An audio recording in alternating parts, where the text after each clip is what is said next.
Apakah Anda pernah merasa kesulitan dalam mengatur keuangan? Atau Anda ingin mempelajari cara-cara untuk mencapai kekayaan dan bebas secara finansial? Halo semua, selamat datang di channel Segila Buku. Pada video ini, saya akan meringkas sebuah buku berjudul The Richest Man in Babylon yang ditulis oleh George S. Clason. Buku ini sangat terkenal dan diakui sebagai salah satu panduan praktis dalam mengelola keuangan dengan bijak untuk menjadi kaya secara finansial. Buku ini berisi kisah-kisah yang akan menuntun kita untuk dapat mempelajari prinsip-prinsip keuangan yang bijak dan cara-cara mengelola uang dengan baik. Prinsip-prinsip ini dapat membantu kita mencapai tujuan keuangan dan membangun kekayaan kita secara bertahap. Jadi, jika Anda ingin mempelajari cara mengelola keuangan, tonton video ini sampai habis ya. Pada bagian pertama buku ini, kita akan diperkenalkan dengan seorang pria bernama Arkad. Arkad adalah seorang pria miskin yang sangat menginginkan kekayaan. Ia merasa frustasi karena usahanya selama bertahun-tahun tidak membuatnya menjadi kaya. Namun pada suatu hari, ia bertemu dengan seorang teman lamanya yang kini telah menjadi kaya. Temannya tersebut memberikan saran kepadanya untuk mencari nasihat dari orang-orang yang memiliki kekayaan seperti yang diinginkannya. Arkad pun mencoba mengikuti saran tersebut dan belajar dari orang-orang yang sukses dalam mengelola keuangan mereka. Ada 4 poin penting yang bisa kita pelajari bersama dari buku ini. Kendalikan pengeluaranmu.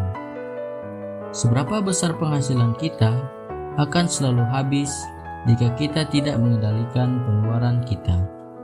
Di sini kita harus belajar mengurangi atau setidaknya membatasi pengeluaran-pengeluaran yang tidak penting.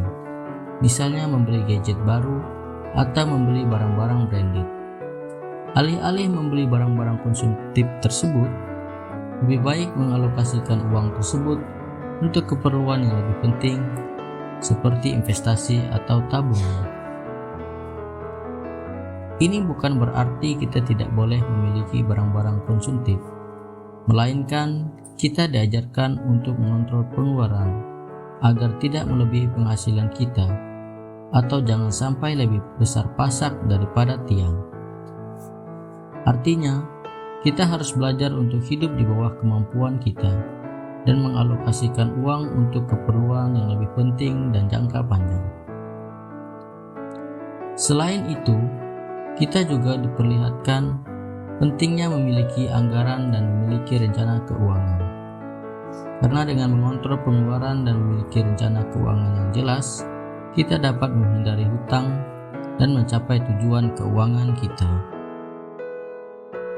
Menciptakan nilai tambah dan faktor kali. Orang yang jualan bakso sudah banyak. Orang yang buka warung padang juga sudah banyak. Apa yang jadi pembeda kita dari mereka? Supaya kita bisa mampu bersaing dengan mereka, salah satu yang bisa kita lakukan adalah memberikan nilai tambah pada produk atau jasa yang ingin kita tawarkan. Misalnya mengadakan promo beli 1 gratis 1, yang ulang tahun dapat diskon 50% dan sebagainya.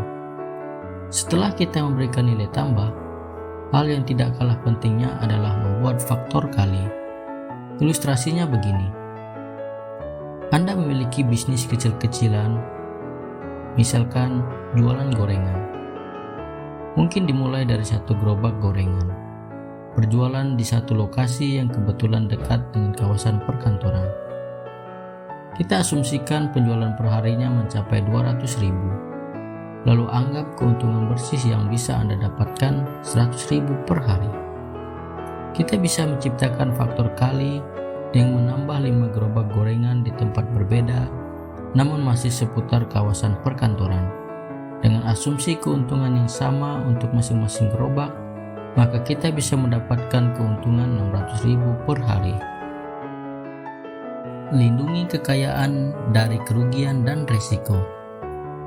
Kita pasti sering mendengar tentang investasi bodong yang telah menelan banyak korban. Ironisnya, banyak di antara para korban adalah kaum menengah ke bawah. Artinya, bisa jadi uang yang mereka investasikan adalah uang yang mereka gunakan sebagai kebutuhan sehari-hari. Oleh karena itu, kita selalu berhati-hati dalam memilih peluang investasi dan menghindari risiko yang tidak perlu. Salah satu sinyal yang perlu diingat adalah jika ada orang menawarkan sebuah skema investasi memberikan imbal hasil yang sangat besar dalam waktu yang singkat, Anda harus mengingatkan diri sendiri bahwa itu adalah warning untuk diri Anda. Selain itu, kita juga harus memiliki perlindungan finansial seperti asuransi atau cadangan uang darurat untuk menghadapi kemungkinan risiko yang dapat terjadi. Jika Anda ingin mendapatkan informasi dan pengalaman secara utuh tentang isi buku ini, saya sarankan untuk membeli dan membaca bukunya secara langsung.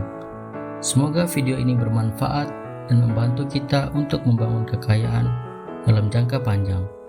Jika kalian suka dengan konten-konten seperti ini, jangan lupa untuk subscribe channel ini dan membagikan konten ini kepada teman-teman yang lain.